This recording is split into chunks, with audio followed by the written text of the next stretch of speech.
Salut, c'est PA. Aujourd'hui, on parle du mythe. Est-ce que la pratique peut vraiment mener à la perfection? En anglais, ils ont le dicton « Practice makes perfect ». Est-ce que c'est vraiment vrai? Au disc golf, si on se pratique toujours puis on fait toujours la même chose, est-ce qu'on va atteindre la perfection? Moi, je pense que la réponse, c'est non. Pour atteindre la perfection, déjà là, il faut avoir la bonne technique. Si on n'a pas la bonne technique puis qu'on fait toujours la même chose, tout ce qu'on fait, c'est rendre nos mauvais plis permanents. L'expression en anglais devrait plutôt être « Practice makes permanent ». C'est bien de s'entraîner, mais encore faut-il le faire avec la bonne technique.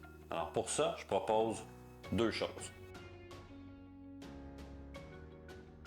Vous vous placez dans la position dynamique de lancer de départ avec les pieds un petit peu décalés. Le pied avant un petit peu plus en avant, pratiquement à côté sur un mur. Imaginez, il y a un mur ici. Là, on a un disque dans notre main. Il faut que notre avant-bras longe le mur et longe comme ça. Et on lance sans jamais frapper le mur.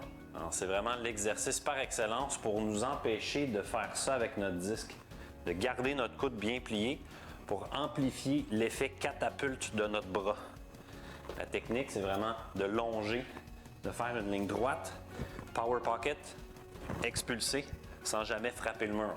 En pratiquant cet exercice-là à répétition, on rend ce mouvement permanent. Alors, on est capable de le répliquer sur le terrain. Notre corps s'en souvient.